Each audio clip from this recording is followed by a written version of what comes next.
It's Sarah with Grassroots Evolution, and I'm here to bring you a monthly message for the sign of Leo for February 2020.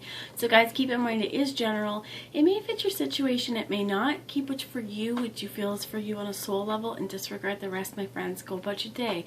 Know that no matter what Spirit has to offer, what cards we get, it's still up to you and how you integrate this guidance, integrate this knowledge, the steps you take, and the choices that you make in this world, how you get the fulfillment that you would like to see, and that is power, my friends. So again, it's general. If you are new to my channel, welcome, and for all my subscribers, thank you from the bottom of my heart. It means the world to me that you are here. And again, if you're new, if this resonates, please feel free and subscribe and join the journey with me. Let me encounter your energy more often. It would be wonderful to have you along this ride. So I'm going to take a moment to call in Spirit, to ask Archangel Michael to guide, bless, and protect myself, this reading, and any of you who would ask for it, as well as to ask my team of light to jump in, to use me as the clearest channel possible for the most far-reaching of messages, and only to be delivering messages for the highest good of those of us watching. So I'm going to take a moment here. Let's see what we have for the sign of Leo. And I'm being guarded right away to use the Psychic Tarot Oracle. So let's see as an overarching energy to be aware of. And we have spiritual growth. And this is also a number 9. So about gestation, about things being here, as well as completion. It's not a 10, but it's almost here. It's like as you're growing, as you're evolving, remember to see things from a higher perspective, as well as to know that you are protected through this. This also with the green is very, very heart-centered energy as well. That often as we move through the lessons and the spiritual lessons that we have, whatever lessons and guidance that we get from our internal self here, and this is even higher self, right? The higher self holding up the roof, raising the roof to make sure that it's not going to fall down and crush you. It's one of the things that I heard. So in his silent meditation, connecting with Spirit, and you could ask as well, I'd like to connect with my higher self. What guidance does my higher self have for me now in this physical reality, and how can I move through this with ease and grace? Bottom of the deck they have too is the waiting game, but this is also spirals of time as well, that whoever you have been, wherever you have been, there's always learning experiences along the way, and you may be picking up, again, I forgot to say this, but this could be picking up on a situation from the past, something now, a past life situation as well, and how is this still being used to further your ascension and progression and growth is what I've heard. But one of the things as well is to know that throughout time, we're going to encounter different and specific, as well as what I heard, challenges in our life. And these kinds of challenges really do help to increase our spiritual strength and our spiritual growth, as well as if this is something that if there's something you're going through that you feel like this is deeply, deeply rooted as a core wound, or deeply rooted in time, and you see this middle ground, you're somewhere in between going, okay, there's a physical reality right here.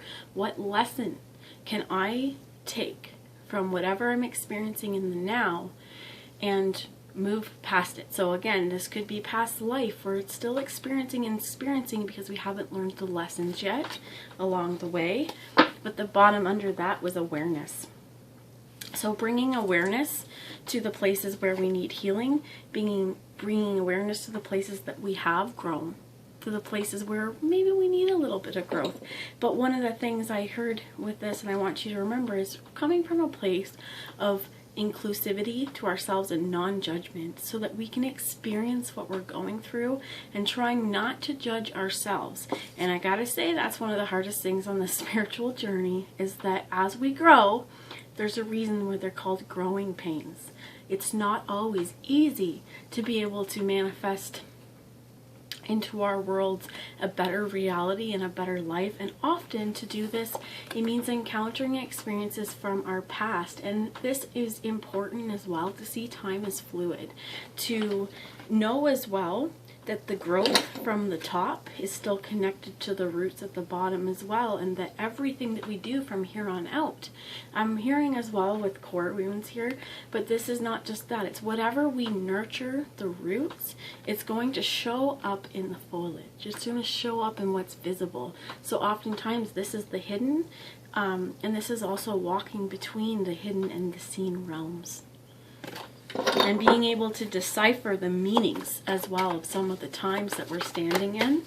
If this is calling back, if there's a time where you need to bring it back into recollection, bring awareness and healing to the situation, this could even be looking sort of at the idea of a tree, looking around at the tree.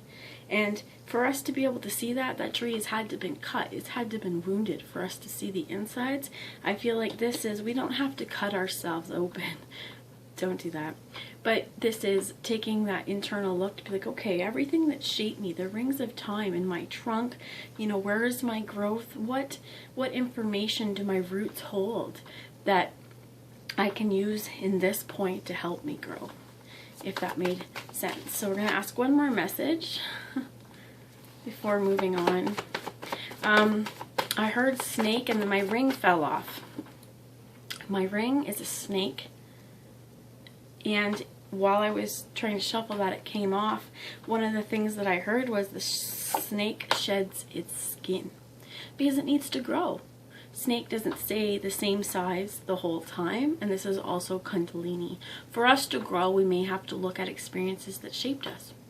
Maybe they're pleasant, maybe they're unpleasant, but to try and come to this with a non-judgmental demeanor. And this is number 4 as well. Authority. Your authority within yourself, authority within your spiritual journey. This could be a masculine energy in your life. This could be the masculine energy and masculine polarity within yourself. But you also have truth here. And one of the things that I heard is acting and being guided by truth and awareness. That, again, throughout time, we've had experiences that are going to build us spiritually. This is a never-ending process, growing and growing spiritually. And to know that we can stand firm in our belief systems, we can sway when we see that, hey, I've thought this for a long time, but that is no longer a viable belief system. I'm moving more now into a system of truth and clarity. And when we see here, see he's looking to an opening that's exposing this massive world, star systems, massive universe, as well as it's the same thing to be able to see the truth of he who or she who is aware, bringing awareness to the truth as well, that we're not choosing to ignore it, we're choosing to see it and actively see it, and come authority to however that means. And this means moving accordingly. Even though there's not a movement card here, this means he's got his arms like this, kind of like, I'm hearing what you're saying, but I'm strong in my stance. Whereas this one, eyes closed and allowing the spiritual growth to kind of hold you up. This is also important, knowing that you can have authority in yourself, knowing that you're safe, protected, and loved, and Spirit has your back. You can ask Archangel Michael as well. In this case as well, I'm hearing Ascended Master Buddha. Maybe someone as well to ask the Emerald Flame, ask the Emerald Light to come in to cleanse and strengthen your heart as well, in your heart chakra, and refuse to acknowledge anything that is not truth. And if it is an untruth, why was it here? Bring awareness to the situation and how can I move forward. The last thing I'm going to show you, which was at the bottom of the deck, was patience and planning. So there could be situations in your life where you're still waiting for the rings of time to show the growth. But remember that there is importance in the nutrients that you feed these roots to what comes. If we fertilize, you're going to get a lot more fruit. One of the things, I went to an orchard with my son for their field trip, and one of the things that they said was, don't pick the grounders, don't pick the stuff that fell, because over the winter that's going to not only feed animals that are hungry and come looking for it, but it's also going to put nutrients back down into the soil. So anything that's discarded from this reality now is going to help to only strengthen your roots and nourish them. Whatever you have, I heard the courage to let go of, will only make you flourish and grow more. And as well, we're meant to experience lessons in different times in our life. So that is a message for someone. I'm going to move on now to the Steampunk Tarot and ask for a little tarot wisdom. Please, Spirit, what's some tarot wisdom you have for the sign of Leo for February 2020? Trust your gut is also what I heard. And when I was getting ready for this, I felt like it was a message of hope and faith, and like a whole bunch of cards just fell out. Way too much to do. But the Knight of Cups was at the bottom of that big giant stack. And we have the Fool here of what's come out. The Knight of Cups for me is this is first moving forward with love. Moving forward heart-centered. Remember, as I said, feeling like this energy flowing from our heart. When we move forward with a heart-centered reality and a heart-centered way of looking at things, we're spreading love to every person and situation, as well as grace, because we're seeing through the eyes of our heart. We're seeing through the eyes of a more divine as well, to see people for what they are, and to see people as well for what they are, meaning that we're all on this spiritual mission. We're all going through life. We're all learning lessons. And to come at this with the not naivety, that's not the word, not being naive, but with the zealousness, I guess, okay, there's one of the words, but with the optimism of the Fool, that this is a 0 point. Wherever we allow spiritual growth to happen, the next step on is into the unknown. I lied about saying that was all I was going to show you, because underneath that was patience and planning. You may be planning to do something, and there may be something you've wanted to do for a while that, you know, has taken a lot of patience. It's taken a lot of time. It's taken a lot of waiting for whatever seed that you planted, right? Like, for example, if we plant a peach tree, it's going to take a couple of years at least before you get enough that you could make a pie. The first year you may get 1 or 2 and be really proud with your peach tree, but before it becomes this massive tree yielding, you know, more peaches than you know what to do, your neighbors know what to do, and your freezers are full, we need to kind of take an idea of where are we going to go. And this is meaning that to come at your spiritual growth with the cleverness as well, but with the joy that this is taking as well. This 0 point step to go, I'm not sure where this is going to take me, but I'm going to go. I felt guided here. I feel like this is where I need to be. Tell me about the Fool, please, Spirit. 3 of Swords. So this is also often heartbreak. Thank you. Got 2, a few more. Okay, so I have the Knight of Pentacles, and this is steaming on, moving on. That what we may jump for may cause us heartbreak, but does that mean that we're not going to do it? Because if we look back on our life, on the things that may have hurt us and may have caused us heartbreak, not all of it was bad. There was a lot of good in there probably. And sure, endings, sometimes this could be a move forward to say, you know what, I see this, but I'm going to jump past it. And I'm not, what I heard as well is try not to let the notions of a broken heart stop you from moving forward in your worlds. Excuse me, the 5 of Swords.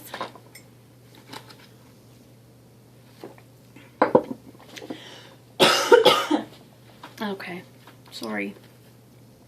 I have the Emperor. So these cards fall down. The Emperor, and this is essentially the Emperor. Could be Aries as well. The Ace of Pentacles. This stuff could be unspoken as well. What I heard is you may have somebody who's watched your spiritual growth as well. Very interested, wanting to make a move. I apologize for my throat. As well, this is fire sign, so it's you guys representing with the 5 of Pentacles, 5 of Swords. That's an ending to struggle. The Knight of Wands, the Ace of Cups, and the Knight of Cups. Page of Cups, sorry.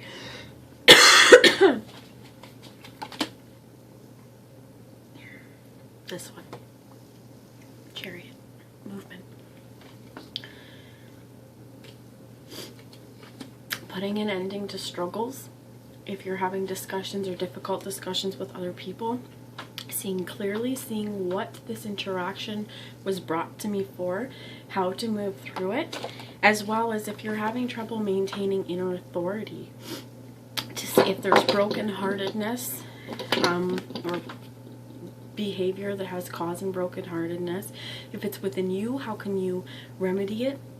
If it's outside of you, how can you protect yourself from avoiding that kinds of behavior, those kinds of people? And this does not mean for a second that you don't jump when you get the opportunity to jump. It means that you put boundaries in place for yourself, and boundaries in place for what you feel is love, what you would like to see in your world, and how much of a load another can give you. How much of your heart is dependent on another showing you affection. How much of, basically, okay, with the Page of Cups and the Knight of Wands, this is a learning process on how can I go after what I want with love, still feel empowered, and release any fear as well of failure is what I heard. Sorry guys, my throat and everything with this reading is difficult. I'm going to ask Archangel Gabriel for one thank you message, and we keep going. Okay, life maybe through these rings of time may be a little difficult, but use your energy of any disappointment to fuel your creative project with authentic emotion. Sometimes I know I get from some people that I'm too emotional. It's like, well, yeah, I feel everything, and I feel it internally to a point sometimes where it takes me really having to do some inner work on myself to really even translate into actual thoughts what I'm feeling and why. And this is where, if you've been doing stuff like that, keep going. Use any of that to fuel you forward and help you propel forward with any movement. And I got one last message from the Earth Magic Oracle before I let you go, guys. But keep going. And invocation or ceremony, get in touch with your guides. Get centered in your own spiritual growth. If there's meditation that you need to do as well, remember to call in your helper spirits and ask to be shielded, guided, guarded, protected,